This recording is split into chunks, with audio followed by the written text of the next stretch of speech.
History, they say, never repeats itself, Lloyd, but sometimes it rhymes. It's not just a dilemma of inflation versus growth. It's a trilemma: inflation, growth, and financial stability. And we don't have a good way out of it. Are we headed towards another real financial crisis? Is history repeating? You see, the banking sector is facing a big crisis that some have compared to the 2008 financial meltdown. But is this really a fair comparison? Or are we dealing with a different beast altogether? In today's video, Lyn Alden will share her thoughts on the recent financial crisis and how it compares to previous ones. She will also discuss the possible implications for the economy and the market. To know more details, stay tuned till the end of the video. Also, be sure to subscribe to my channel for the more latest updates on economy, crypto, and the market. Let's dive into the video now.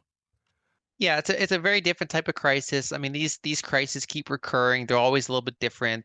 They have different magnitudes.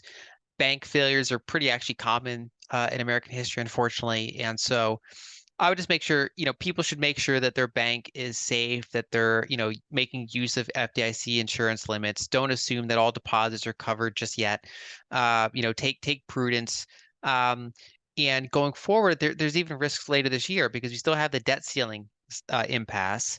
If the Treasury tries to, after that's resolved, if they try to refill their cash account, that could be another source of liquidity coming out of the market.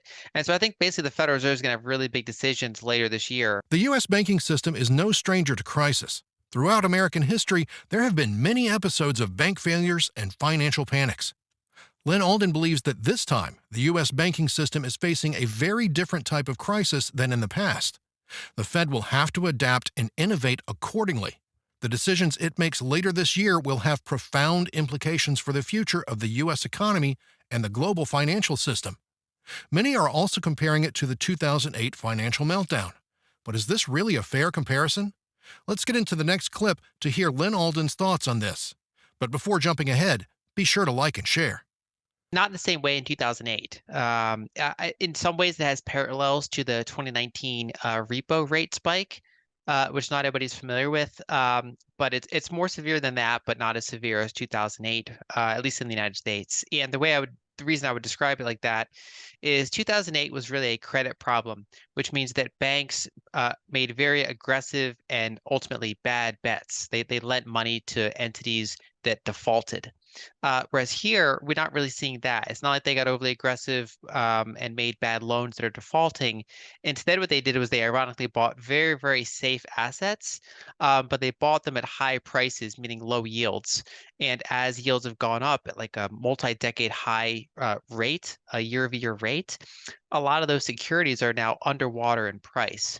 And it's actually fine if they're able to hold on long enough because those securities will pay back all their money, or at least, the vast majority of them. The problem is that if they can't hold on long enough, if their deposits get pulled out and they have to sell their assets for a loss, that's when they basically make those losses real.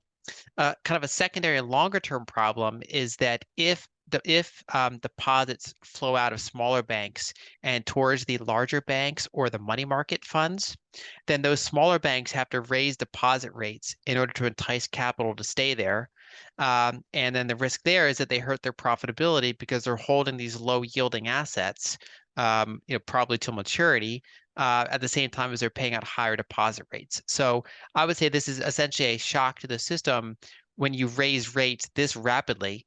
And then it kind of finds out which banks manage that exposure better than others. Combination of Fed policy error and individual bank risk management failures. So I see a lot of people blaming, either the banks or blaming the Fed exclusively, whereas like most things, it's a mix. And so basically, it's kind of a toxic policy combination and just individual bank mismanagement. The current crisis is caused by the Fed's rapid tightening of monetary policy, which has created paper losses for banks that made loans or bought long-term bonds when rates were much lower. The 2008 crisis had a self-accelerating cycle of mortgage defaults, credit market freezes, and economic slowdown. Lyn has highlighted that the Fed's policy and the bank's risk management are both factors that contributed to this crisis. The Fed's policy was intended to prevent inflation and overheating of the economy, but it has also made borrowing more expensive and reduced the value of long-term assets.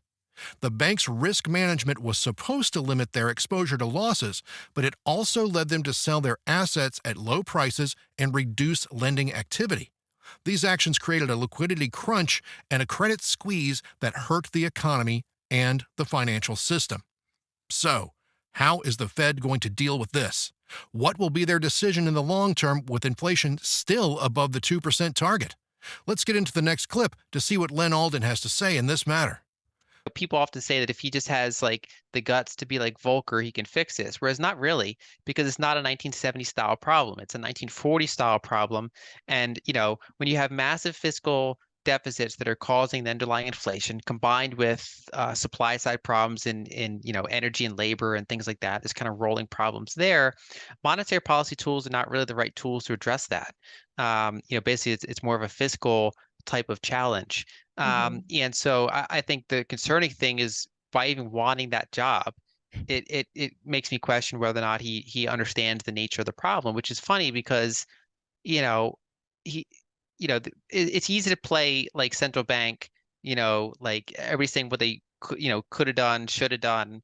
And that's where I'm hesitant to blame him, other than pointing out that there's really no good solutions here. And it's really the underlying structure of the system that's the problem. If you look at inflation break-evens right now, the market is expecting low long-term inflation, right? So if someone thinks that's correct, then the Fed's fine. They can hold interest rates, here, they can lower them a little bit and things will be fine. On the other hand, if they view that that's mispriced and inflation is going to be a recurring problem this decade, then I do think you're going to get recurring losses of confidence in the overall banking system. And some are more vulnerable than others. I mean, I think Europe's very vulnerable. The United States a little bit less so, but we can still shoot ourselves in the foot and cause these types of problems. And so I think it's been an ongoing, problem. It's not something that happens overnight in developed markets, but it's something that year after year after year, more and more people begin kind of questioning that whole thing. Many analysts and commentators have warned that we are heading for a repeat of the 1970s, when inflation spiraled out of control. But according to Lyn Alden, this crisis resembles more the 1940s than the 1970s. Do you agree with Lyn? Which financial crisis looks the most similar to this crisis? Is history repeating? Are we at the beginning of another real financial crisis? How will the Fed react ahead? How will the banking crisis affect the economy and market? Let me know your thoughts in the comments below. I hope you learned something new and enjoyed watching. If you did, please give this video a big thumbs up and subscribe to my channel for more latest videos on economy, crypto, and market. You can also hit that bell icon to never miss any video. Also, don't forget to like and share. I'll see you in the next video. Adios, and thanks for watching.